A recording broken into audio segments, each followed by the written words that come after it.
Welcome back to the Ambassadors of Gaming channel. I'm Ambassador Michael, and I wanted to discuss a little bit about kind of the acquisition news with Take-Two. There's been two things going on with it. Take-Two expressed interest in it, and EA has now expressed interest in it as well. So there's a couple different things going on there. I think it's probably best for us to kind of take a look at both and see what's happening there. Sorry, I'm adjusting the light because it just like the white balance on the camera just constantly wants to adjust. Anyways, let's get to the meat and potatoes. Yeah.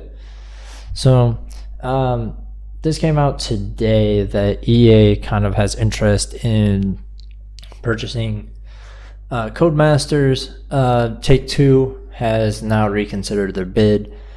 This article is just from US Gamer. I'm just kind of using it as a reference point. But Take-Two had made the initial offer a little while back. EA today put out an offer for Codemaster, and Take-Two also put out a statement saying that they are considering its position in relation to Codemasters and will make an announcement when appropriate, which means whatever. It means whenever they feel like it, I guess. I don't know. So with regards to the EA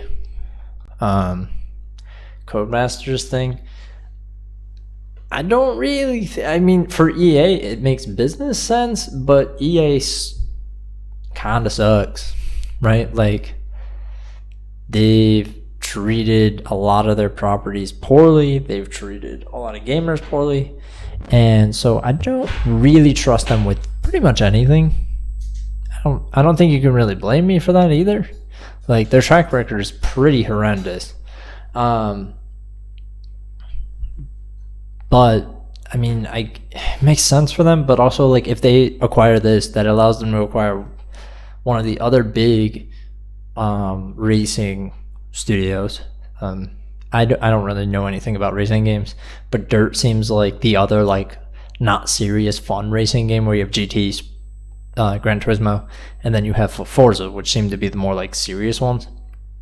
But Codemasters also does Formula 1, which is the like official it's like real racing. It's not like NASCAR if you're in the US. It's like real drag racing, real racing with, you know, interesting cars. So if they acquire Codemasters, they also acquire Formula 1. Which means they essentially have they have like the license for almost every sport. Like, just they have the license for all sports, which is great because I'm sure they totally won't ruin that at all. I'd much rather have Take-Two handle it, but Take-Two's not really great with their monetization either.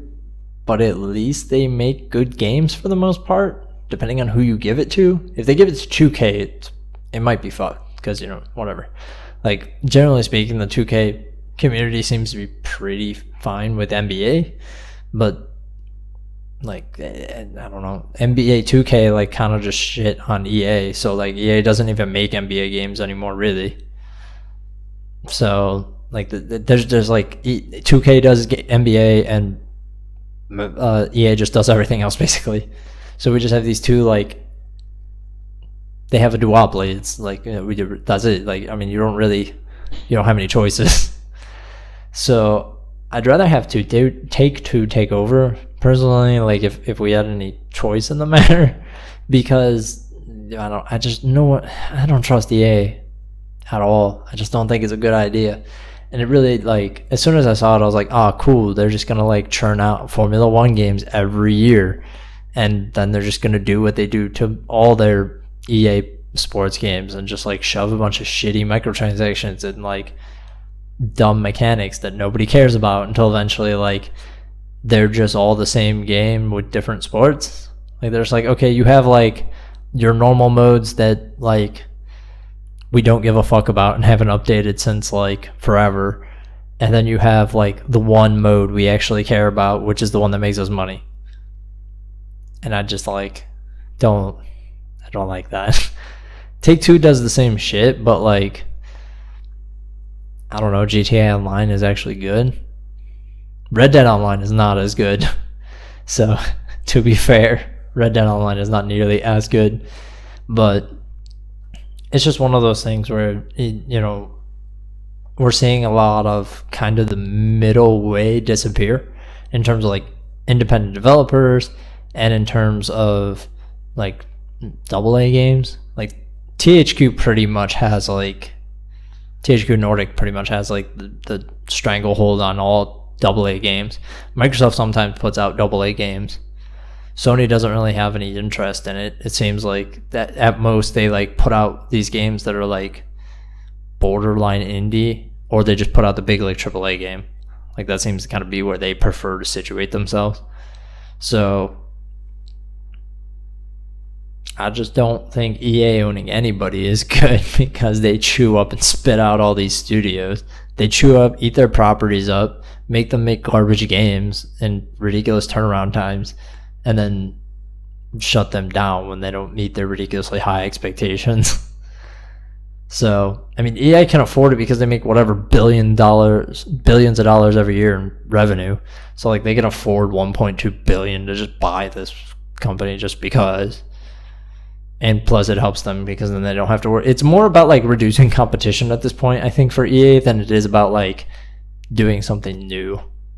And that's mostly why it makes me angry. Because that seems to be, like, more or less their MO, just, like, let's just not have any competitors, and then what are you going to do about it? Which is like the same argument I made for the scalpers video. So that's more or less it. I think I'll leave it on that. I don't want to rant and rave too long. I pretty much said everything I need to.